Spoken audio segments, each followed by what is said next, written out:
Everybody here, gonna do a series of videos today. Have a working title is gonna be things you're gonna see in the open. How to get better at them. So we're gonna pick a couple low-hanging fruit ideas here of movements you're gonna see. I don't know what's coming in the open. I don't know how many you're gonna have to do, but if you're a student of history like I am, you tend to see a lot of movements kind of come back and forth. So odds are not gonna see running. Right? Too hard to judge, too hard to see. Odds are you're going to see something like what we're going to talk about today, which is the toes to bar. So here's the thing. Strength is obviously important. Wind, conditioning, whatever you want to call it, obviously important. Not going to be able to make a lot of progress. Well, too much progress on those. But what we can clean up is some technique stuff.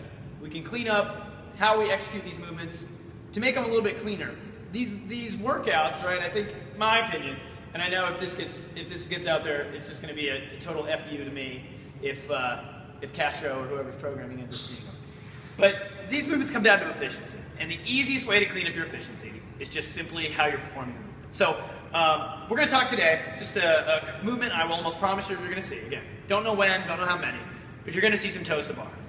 It's an easy skill, it's available, anybody can do it. So we've got Jim here today. We're going to work on some toes to bar efficiency movement. So a couple of things to understand. So let's take a profile view for a second. When you're hanging from a barbell, right, you have officially, well, you always are, but you're really subject to the laws of physics. So Jim, go ahead and hang from that bar for a second. So Jim's obviously pretty tall. So as Jim's hanging, right, he's going to do his best gymnast impression. He's going to get hollow. Whoop! Beautiful. He's going to point his toes. Whoop! There we go. Right? So he becomes effectively a pendulum.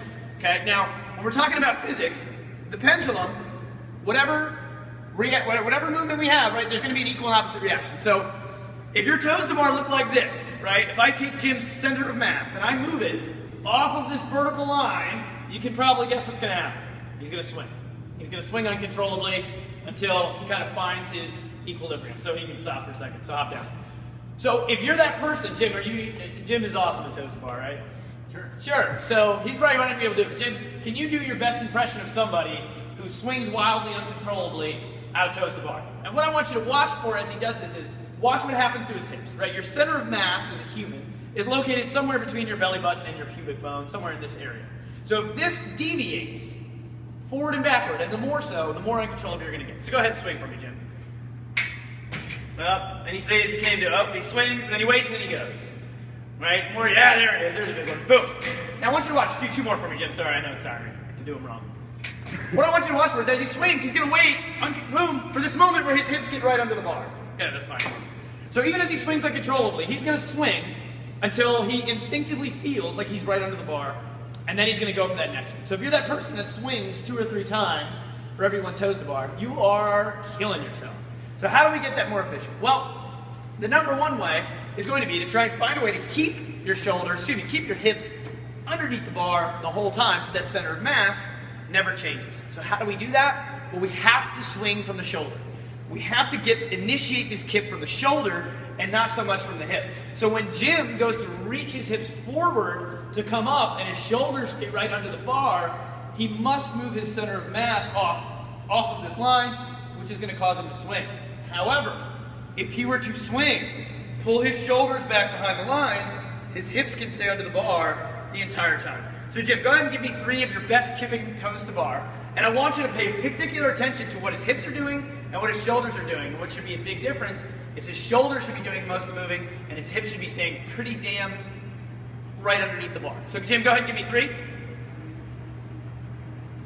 Look at how much movement there is in the shoulder, right? You can see the shoulder coming way back, allowing his hips to do 2 more for me, Jim. I'll get on this side.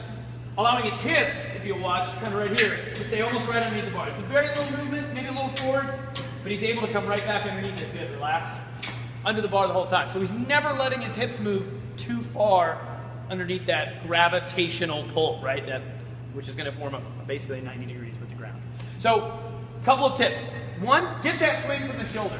You should not be swinging your hips forward, but rather trying to pull your shoulders back. So Jim, just try a couple kick and pull, not even kick, just a kick for me. Just swing back and forth. Don't worry about toes to bar, don't worry about, boom, right? We're really trying to get this movement from the shoulder. Boom, here, good, go ahead and relax. That's, as I see it, the biggest problem with people's toes to bar. Couple of quick grip tips, right? 1, thumbs around the bar. When you get your thumbs around the bar, you can create torque.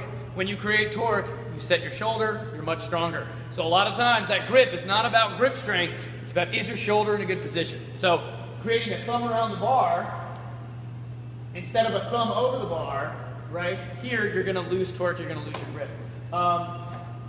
Any other things you run into, Jim? I think those are the two big ones. Grip strength, get your thumb around the bar, create a stable position. 2, keep your hips under the bar, don't let physics become your enemy, right? The more you keep it underneath the bar, the better. If you start swinging, just hop down, start over.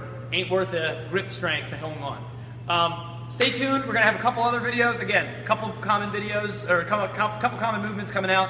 Let's work on our efficiency, let's pick the low-hanging fruit. And in the words of the great wrestler Dan Gable, if it's important, do it every day. So practice every day, not too necessarily fatiguing, but practice every day, and you'll be amazed at how much better you can get.